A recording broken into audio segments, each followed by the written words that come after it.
front right here. Congratulations on getting to the UFC. I'm sure you've seen these press conferences a million times with your brother, but I guess what's it like to be on the other side and be the one that we're talking to now? Feels super good. Nothing more to say. I'm so blessed to be here. I work hard for it, so it's even more worth it.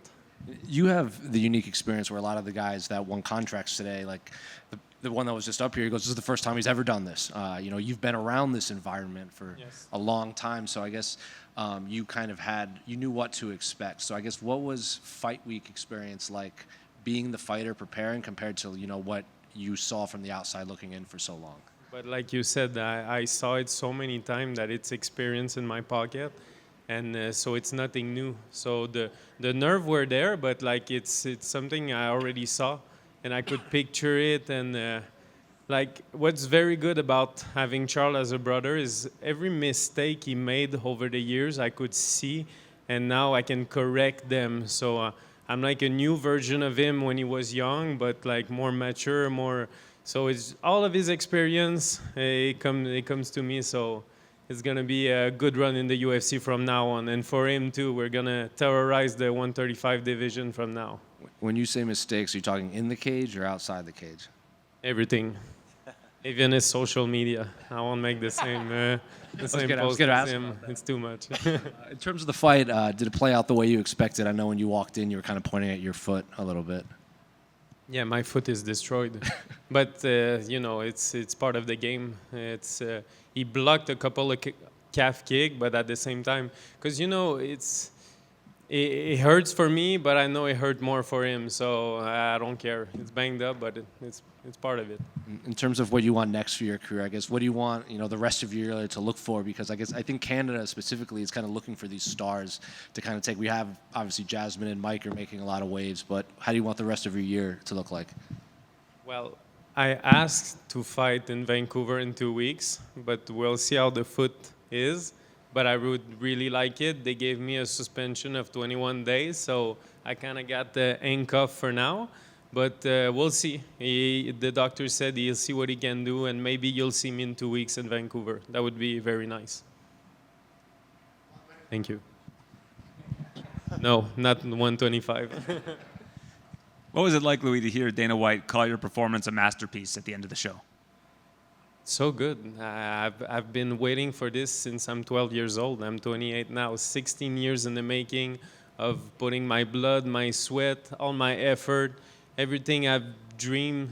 It's finally reality. So I'm so happy right now.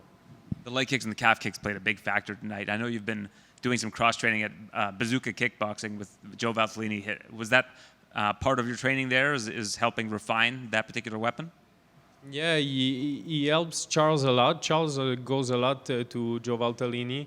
He's a legend, and all of his little tricks, sometimes Charles can bring them back to me in Montreal, and we work on it. But certainly it was something that we talked to him about, and he helped us with that. But how you called my fight in Unified MMA, you don't remember? I dropped the guy with the calf kick also, so it's been part of my game for a long time, and I used it again. Everybody talks about TriStar in Montreal, your team, Brazilian top team with Coach Holanda. Do you think that it gets overlooked sometimes, and all of the work that you guys are doing there sometimes gets ignored, I guess, for lack of a better word? And do you think that we're going to see a lot more fighters out of your team in the UFC one day? Well, even if they try to ignore us, we're going to make so much noise in the next few years that they won't be able to ignore us anymore. Congratulations. Thank you. Louis, right here.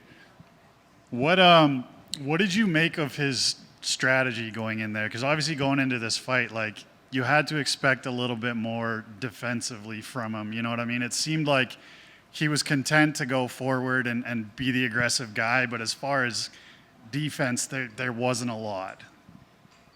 Well, he called himself the violence, and he said, I know violence, Louis won't do anything to me, but I know violence too. I've been doing it since I'm 12 years old, and you combine violence with technique, and that's what you saw. So I just beat him with technique and more toughness a little bit, because I was eating his shot too. Like, he was throwing some good shots, but he could have done maybe a better job defensively, but that's also credit to me because I put the game plan forward and we did good.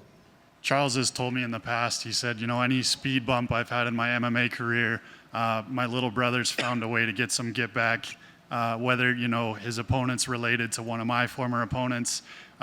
Tonight, you were fighting a fighting nerd. Charles obviously had the fight with John Silva.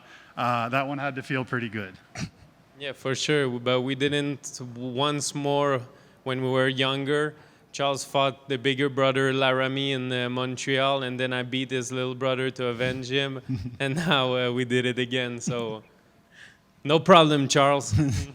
And then what was it like to land that flying knee and see him not go out? Because we see Charles do it anytime his name gets announced, and then you go and do it in the octagon.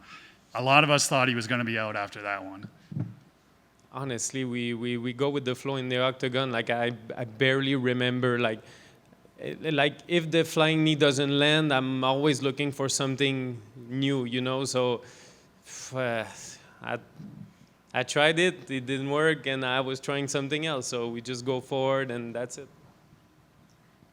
Thank you. One more from MMA Quebec. I think your brother's social media is very tough to beat, so good luck with that. Thank you. Thank you. One question here. Louis over here. There's a lot of legendary brother duos in MMA, the Diaz brothers, the Pettis brothers. Do you and Charles ever talk about being the best brothers in MMA?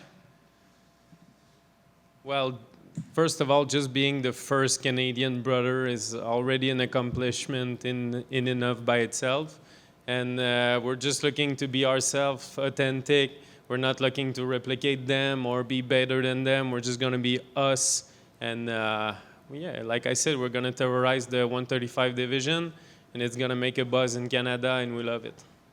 And when you and your brother fight, would you prefer to fight on the same card or fight on separate cards so you can coach each other?